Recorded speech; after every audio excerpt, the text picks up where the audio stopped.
Hi guys, and welcome to episode 23 of My Road to Glory. I'm Vic. We have picked up Antonio Ferreira, the silver Brazilian centre-back in the Russian league. He's got 81 pace, which makes him pretty sexy.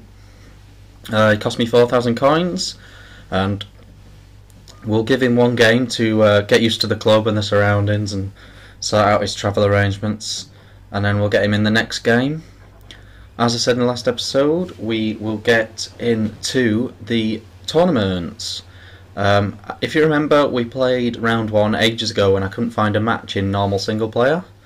So we got through that, so we're in the quarters. That's the lineup of the team, as you'd expect it. And we get drawn up against these boys. Instant alarm bells ringing. Real Madrid badge, Real Madrid kit. You're thinking, uh-oh, what's going on? What we're going to get here?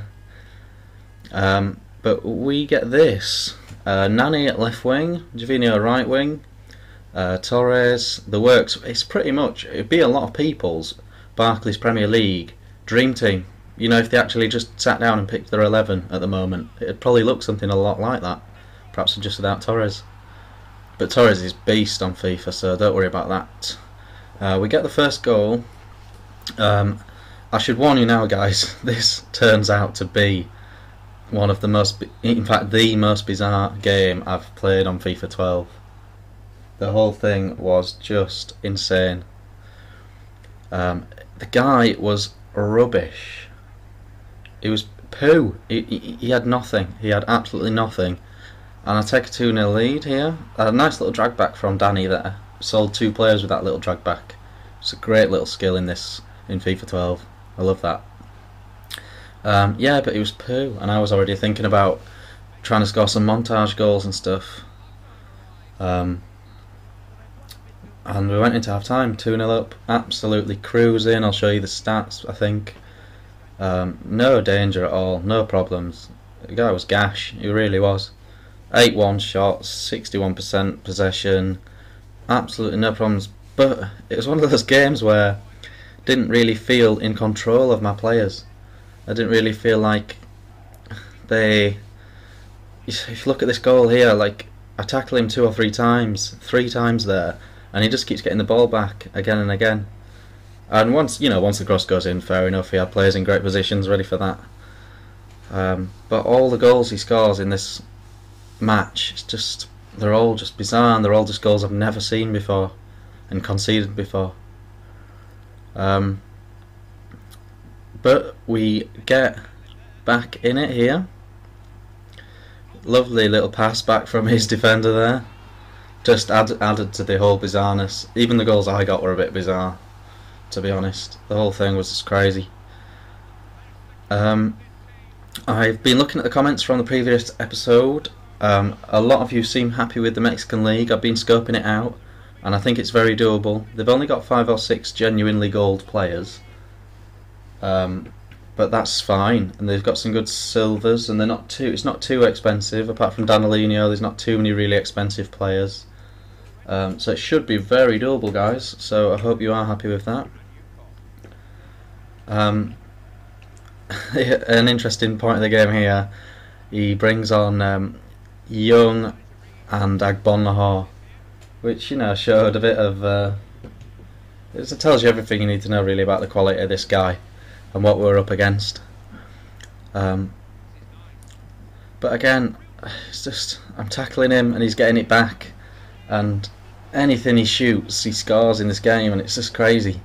I think he had something like, at the end of the match he had something like 7 shots on target and 5 goals or something daft like that. We're going at full time, 3-3, thrown away a 2-0 lead and a 3-1 lead in this game. And we score in the first bit of extra time, quite early on, which is great.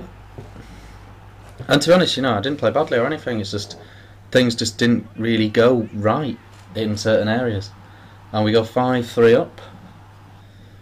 And then it just goes crazy. Look at that again, the defender just letting it under his foot. He's sort of just not even controlling it. And it wasn't a pass with power or accuracy. Crazy. And then look at this. I didn't press that. You know, I didn't press for him to do that. Just insane. Just insane. So we go into penalties. What more can you do? And I think we get saved. And you know, that's a good save. Fair play. Fair play to him for that. But it turns out pretty quick in this. Not to spoil too much, but it turns out he's absolutely gash at penalties as well. Just to top it all off, he's probably one of the weakest people I've played on the game. And he's managed to score 5 goals against me, and I just feel like I couldn't do anything about any of them. I felt like they were all out of my hands.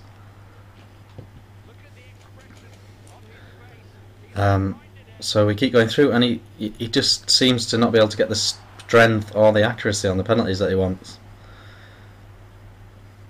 And I think I try and be a bit clever here.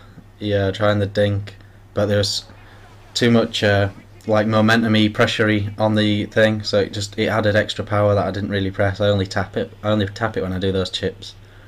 But again, he just couldn't stop. He couldn't score, man. And Danny on the penalty.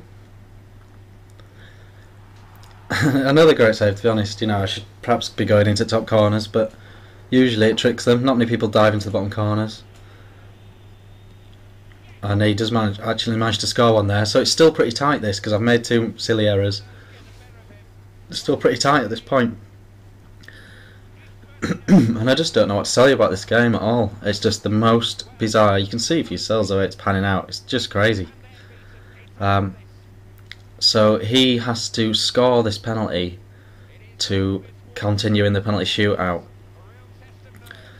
And again, he just can't take him.